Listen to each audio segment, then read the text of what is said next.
too small, he doesn't skate fast enough, and he wasn't really in a whole lot of top 10s among the various scouting services and rankings, and I love this pick.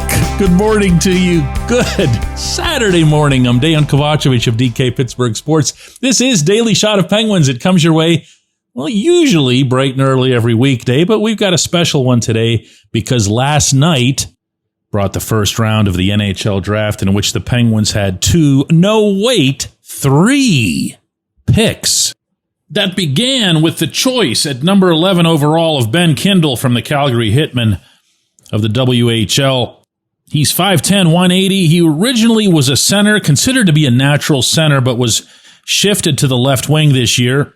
There were a couple of services and analysts that did have him poking into the top 10. Most of them were in the range of the 20s, the early 20s.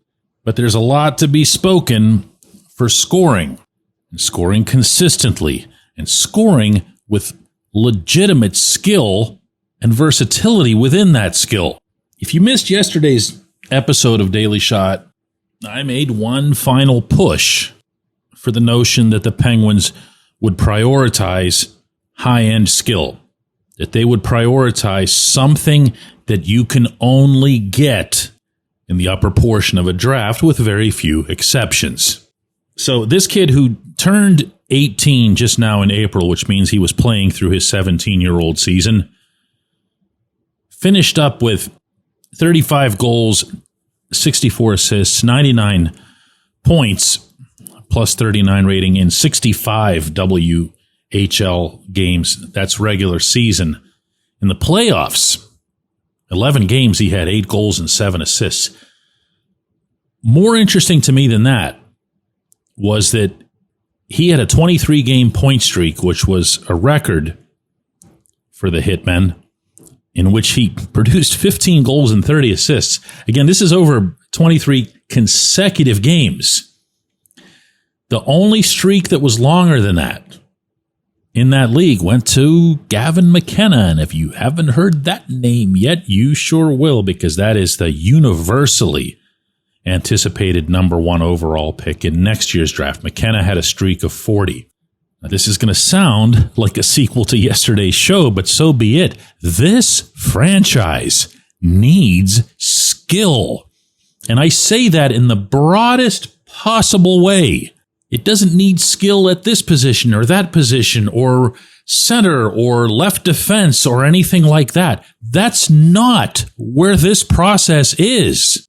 And your chances of finding that skill drop precipitously as you go down and down and down in these classes.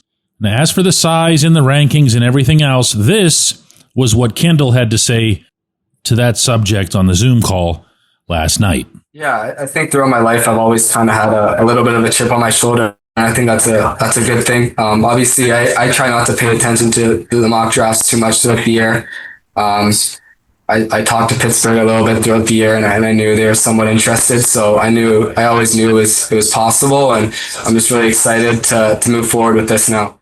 Now, I'm not going to pretend to be a hockey scout here, and I'm definitely not going to pretend to be one based on watching YouTube video highlights. But that's all that I had in short order. 20 straight minutes of basically everything that Kindle had done this past season, both in Calgary and for the Canadian national teams.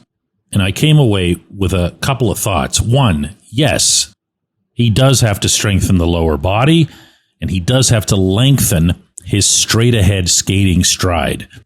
I saw both of those corroborated in written reports as well. That's addressable. Making him taller isn't. But we're also not talking about somebody who's, 5'7" or 5'8" or something. 5'10" is a fairly reasonable size for a skilled NHL forward. Another one, I really appreciated that for someone who piles up the assists that he does, and for someone who has the playmaker reputation that not only he does, but he deserves because of the passing and long-range passing that he can execute. There's real vision involved in that. He won't pass up a chance to shoot.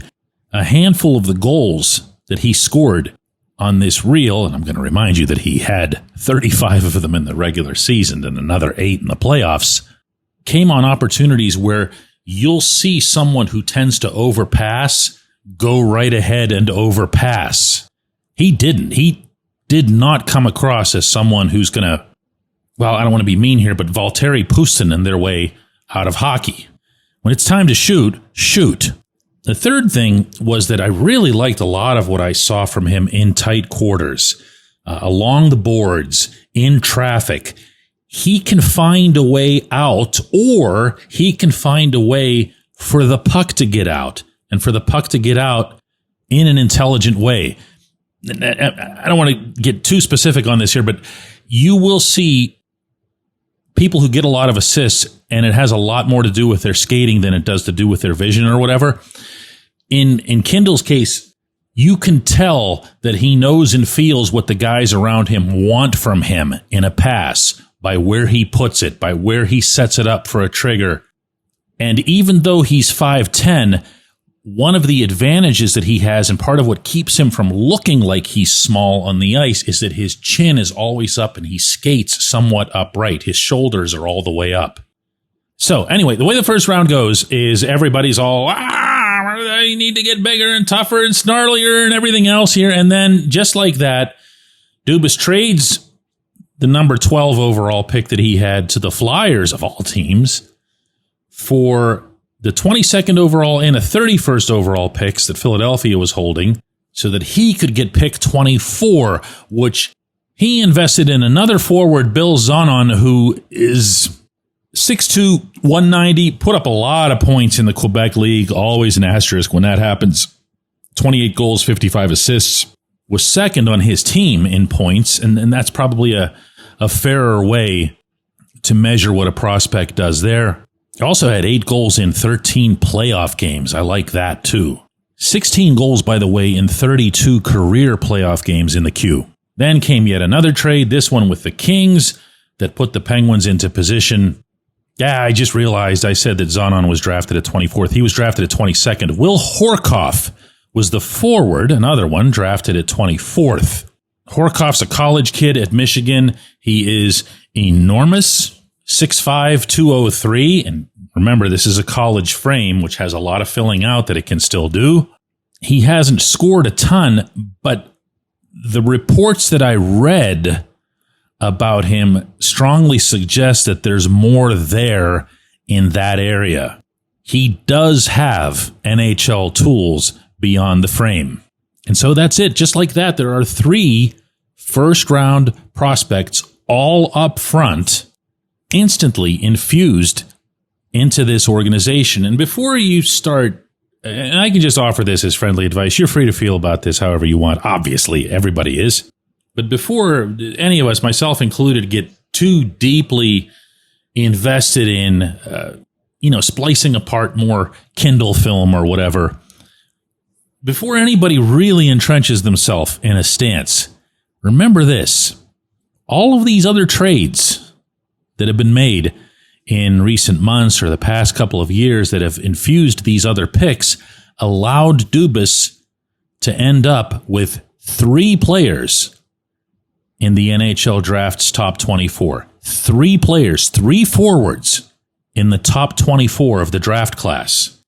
Now, they need to hit, okay? They really need to hit. Dubas acknowledged this himself late last night, after the round was done. But I love seeing quality come from the quantity. That's a big positive for me. When we come back, J1Q.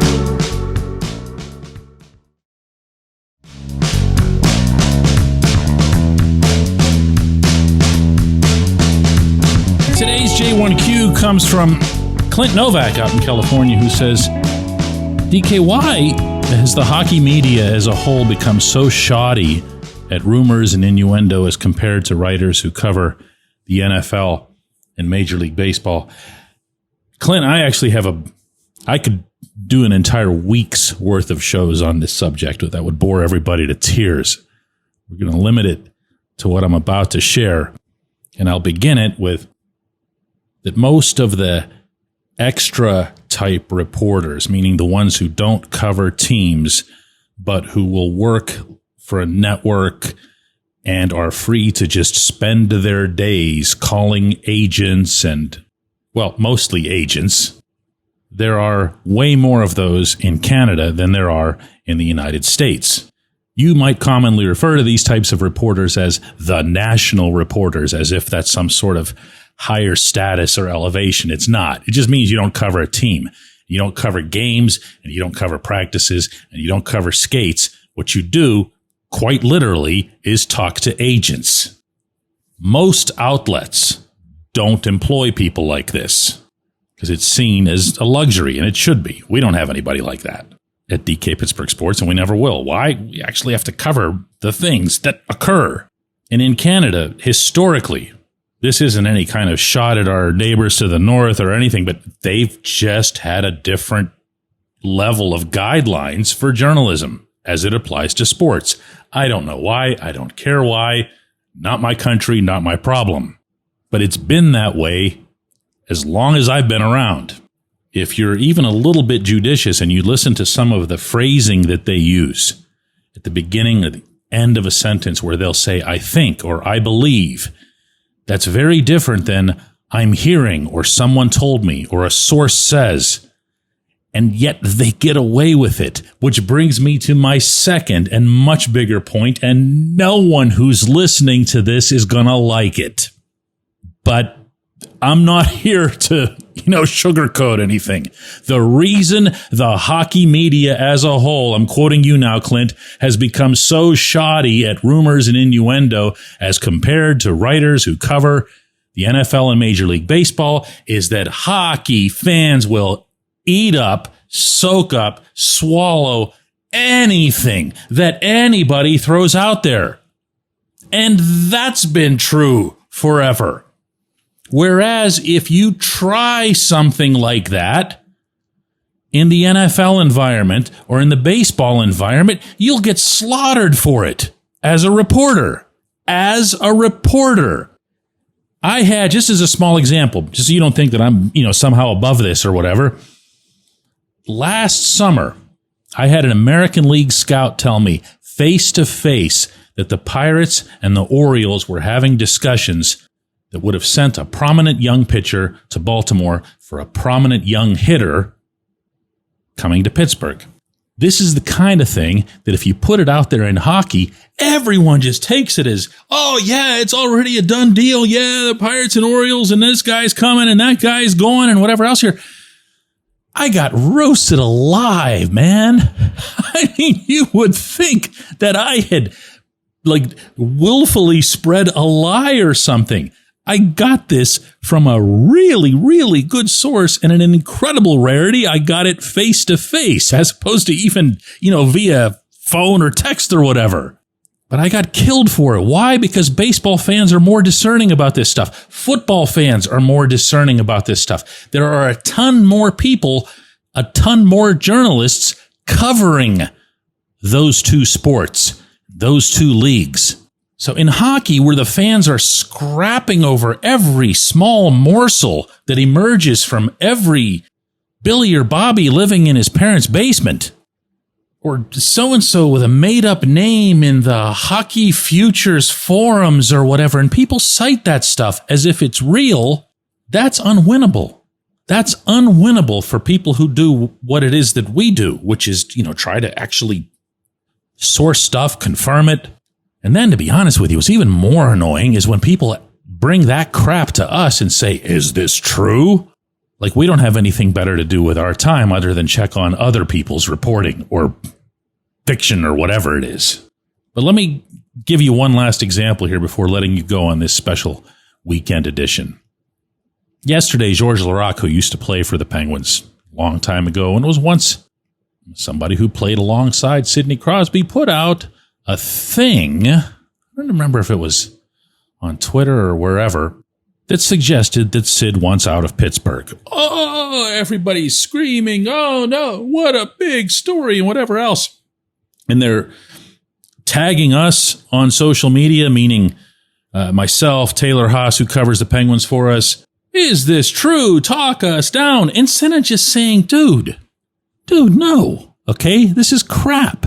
And you know how I know it's crap? Because I'm a discerning fan who, on January 28th of this year, read Taylor's report from San Jose, California.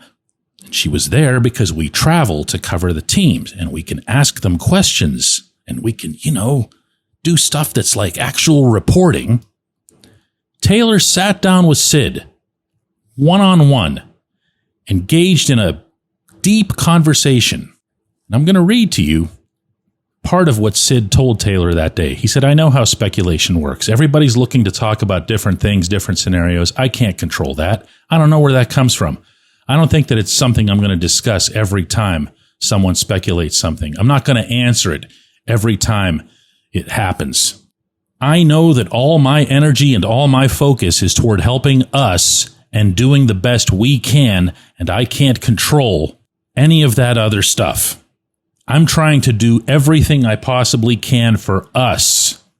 We all want to get through a difficult point right now. Again, this was back in January. That's my mindset. All my energy is here and trying to do everything I can here.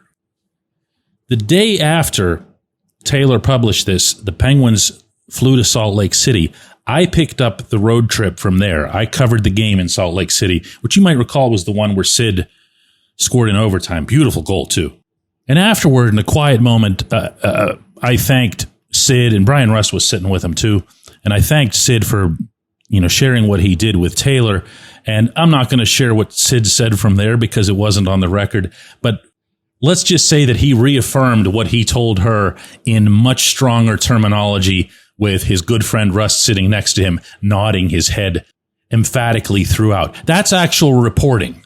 If you want the lousy reporting to have less of an impact, and that's what you're talking about, Clint, then more people can be like you and pay attention to reporters and outlets, not just us, that do real reporting, that do that. Now, I say all this, and the conclusion, which should have never been necessary, by the end of the night after Larocque's post, and underneath Larocque's post, Nathan MacKinnon, who is Sid's best friend in the league outside the Penguins, posted 2 words in response: fake news. And that's wonderful, except for this. Later today, somebody else could do the same thing, and everybody's going to go running right up to Lucy holding that football again, because that's how hockey fans roll. Sorry, that's just the truth. I appreciate you guys.